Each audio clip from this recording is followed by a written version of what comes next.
Continuing with the cry of the 22nd Aethyr, which is called Lyn.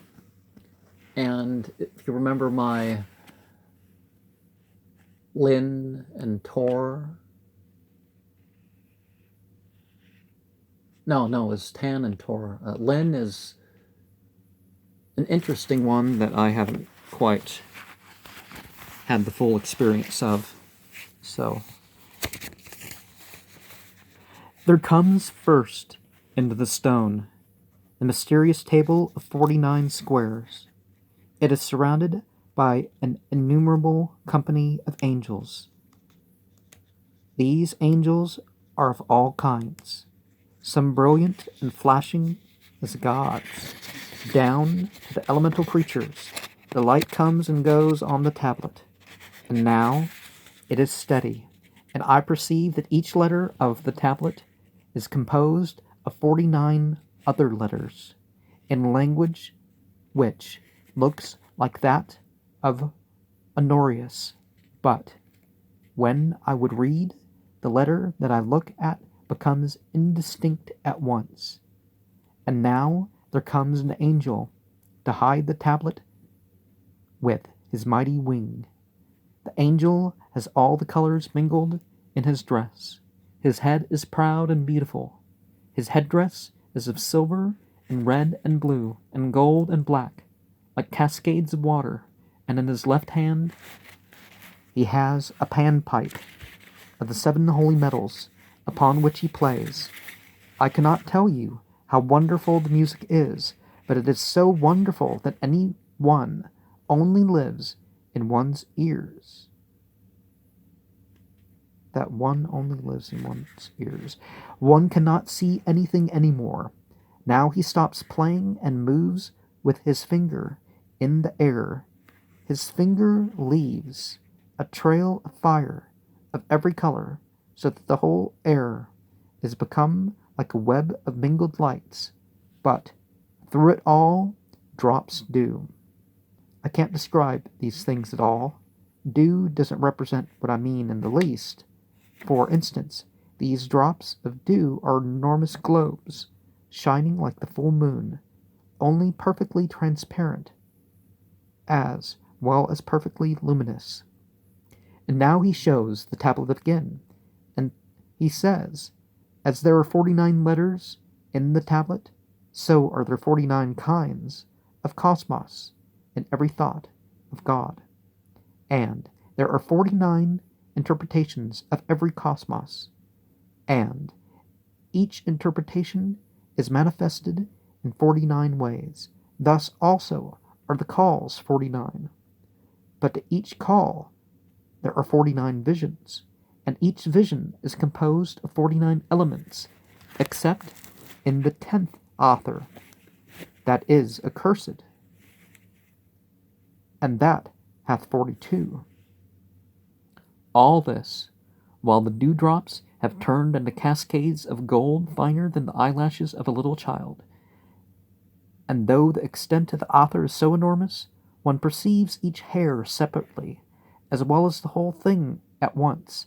And now there is a mighty concourse of angels rushing toward me from every side, and they melt upon the surface of the egg in which I am standing in the form of the god Knef. So the surface of the egg is all one dazzling blaze of blue light, blaze of liquid light. Now I move up against the tablet, I cannot tell you with what rapture, and all the names of God that are not known even to the angels clothe me about. All the 7 senses are transmutated into one sense, and that sense is dissolved in itself. Here occurs samadhi. Let me speak, O God, let me declare it all. It is useless. My heart faints, my breath stops. There is no link between me and P. I withdraw myself. I see the table again. He was behind the table for a very long time. O.V. And all the table burns with intolerable light. There has been no such light in any of the authors until now. And now the table draws me back into itself. I am no more. My arms were out in the form of a cross, and that cross was extended, blazing with light, into infinity. I myself am the minutest point in it. This is the birth of form. I am encircled by an immense sphere of many-colored bands. It seems it is the sphere of the Sephiroth, projected in the 3 dimensions. This is the birth of death. Now in the center within me is the glowing sun. That is the birth of hell. Now all that is swept away, washed away by the table. It is the virtue of the table to sweep everything away. It is the letter I in this author that gives this vision. And L is its purity, and N is its energy. Now everything is confused, for I invoked the mind that is destruction. Every adept who beholds this vision is corrupted by mind, yet it is by virtue of mind that he endures it and passes on. If it so be that he passes on, there is nothing higher than this, for it is perfectly balanced in itself. I cannot read a word of the holy table, for the letters of the table are all wrong. They are only the shadows of shadows. And whoso beholdeth this table with this rapture is light. The true word for light hath 7 letters. They are the same as Ararita transmuted. There is a voice in this author, but it cannot be spoken. The only way one can represent it is as a ceaseless thundering of the word Amen. It is not a repetition of Amen, because there is no time. It is one Amen, continuous. Shall mine eye fade before thy glory?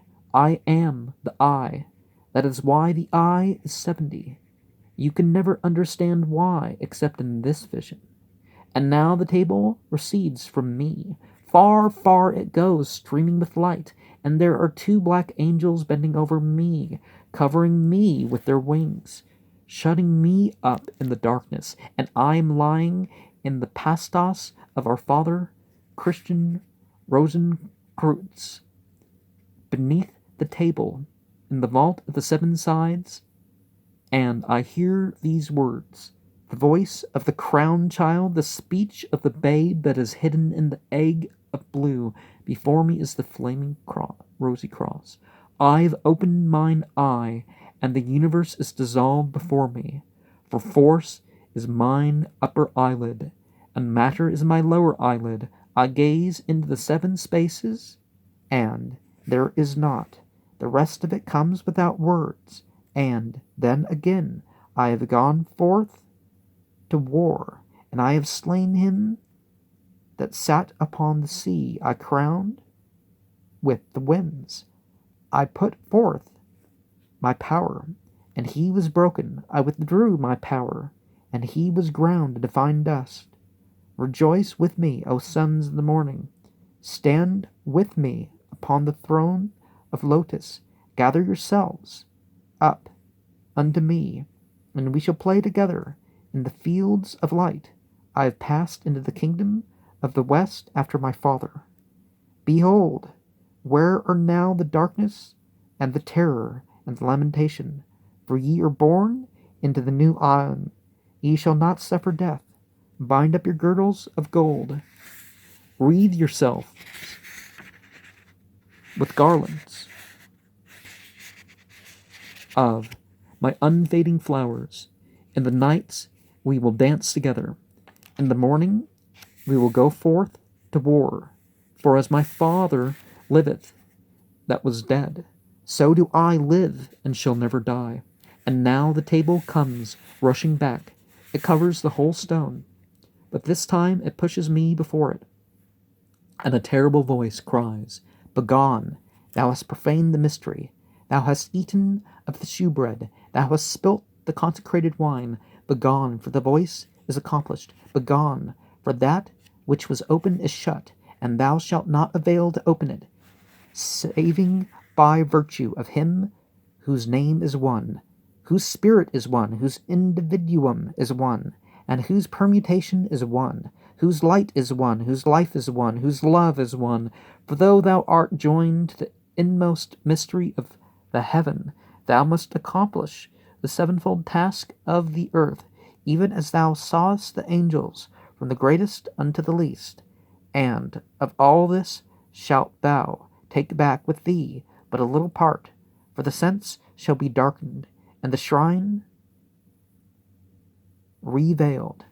Yet know this for thy reproof, and for the stirring up of discontent in them whose swords are of lath, that in every word of this vision is concealed the key of many mysteries, even of being, and of knowledge, and of bliss, of will, courage, of wisdom, and of silence, and of that which, being all of these, is greater than all these. Begone, for the night of life is fallen upon thee, and the veil of light hideth that which is. With that I suddenly see the world as it is, and I am very sorrowful.